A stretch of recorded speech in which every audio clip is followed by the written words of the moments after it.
சர்வதேச நாணய நிதியத்தின் நிபந்தனைக்குள் இலங்கை இருக்கின்றது. அதை அதை விட்டு வெளியே வர முடியாத கட்டத்தில் இலங்கை இருக்கின்றது. அதன்படி வருமானத்தை அதிகரிக்க வேண்டிய கட்டாயம் இலங்கைக்கு இருக்கின்றது. கடனை குறைக்க வேண்டிய கட்டத்தில் அரசாங்கம் இருக்கின்றது. வரவு செலவு திட்ட பற்றாக்குறையை குறைக்க வேண்டிய கட்டத்தில் இருக்கின்றது. இவ்வாறான சூழ்நிலையில தான் இந்த வரவு செலவு திட்டம் வந்திருக்கின்றது. ஆகவே அரசாங்கத்துக்கு ஒரு ஒரு ஒரு முழுமையான சுதந்திரம் இருக்கின்றது, எல்லாவற்றையும் தீர்மானிப்பதற்கு என்று சொல்வதை விட சில வரையறைகள் அரசாங்கத்துக்கு இருக்கின்றது என்பது உண்மைதான். அந்த வகையில ஒட்டுமொத்தமாக பார்த்தால் இந்த வரவு செலவு திட்டம் நாடு முழுவதும் ஓரளவுக்கு எல்லா வகையிலும் எல்லா துறைகளையும் ஒரு ஒரு ஒரு ஒரு சீரான அடிப்படையில் பார்க்க முற்பட்டிருக்கின்றது என்பது உண்மை.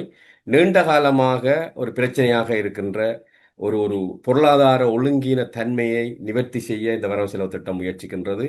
பிராந்தியத்தில் பல நாடுகள் அந்த டிஜிட்டலைசேஷன் அந்த முறைமைக்குள் மிக வேகமாக சென்று கொண்டிருக்க இலங்கையில் அவ்வாறான நிலைமை இருக்கவில்லை. இந்த அரசாங்கம் இந்த ஜனாதிபதி பதவிக்கு வந்த பிறகுதான் அந்த டிஜிட்டலைசேஷனுக்குள்ள இலங்கை மிக வேகமாக முன்னேறுகின்றது. கடந்த முறை ஒரு அமைச்சு உருவாக்கப்பட்டது. இந்த தடவையும் வரவு செலவு திட்டத்தில் அதற்கு மிகுந்த முக்கியத்துவம் கொடுக்கப்படுகின்றது. அந்த டிஜிட்டலைசேஷன் இல்லாதபடியால தான், உதாரணத்துக்கு சொல்ல போனால், வரி வருமானம் எல்லாம் ஒரு குறிப்பிட்ட தரப்பினர் மீது அதிகமான சுமையை ஏற்படுத்தி கொண்டிருக்கிற பலர் வரி செலுத்த வேண்டியவர்கள் அந்த வரி முறைமைக்குள் இல்லாத நிலைமை காணப்பட்டது. இந்த நிலைமை இந்தியாவிலோ மலேசியாவிலோ இந்தோனேஷியாவிலோ காணப்படவில்லை. நான் சில குறிப்பிட்ட நாடுகளை தான் கூறுகிறேன். ஆகவே அந்த நிலைமையிலிருந்து விடுபட இலங்கை முயற்சிக்கின்றது. ஆகவே பல்வேறுபட்ட தேவைகளை முன்னிறுத்தி இந்த வரவு செலவு திட்டம் தன்னுடைய இலக்கை அடைய முயற்சிக்கின்றது.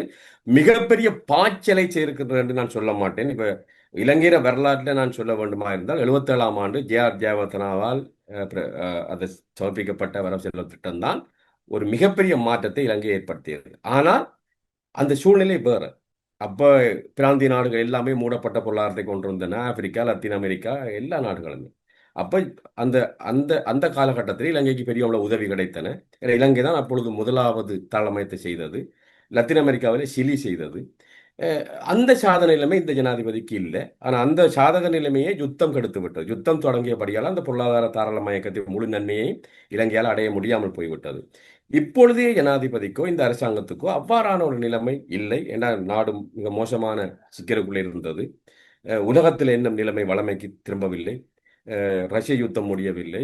ஐரோப்பா மிகப்பெரிய மந்தத்தில் இருக்கின்றது. அமெரிக்க ஜனாதிபதியின் செயற்பாடு மிகப்பெரிய பிரச்சனையை உலகத்தில் ஏற்படுத்தி கொண்டிருக்கின்றது. ஆகவே இந்த வரைமுறைக்குள்ள நின்றுதான் இந்த வரவு செலவு திட்டத்தை ஜனாதிபதி சமர்ப்பித்திருக்கின்றார். அவற்றையும் கருத்தில் கொண்டுதான் நாங்கள் இந்த வரவு செலவு திட்டம் மீதான விமர்சனங்களை வைக்க வேண்டும்.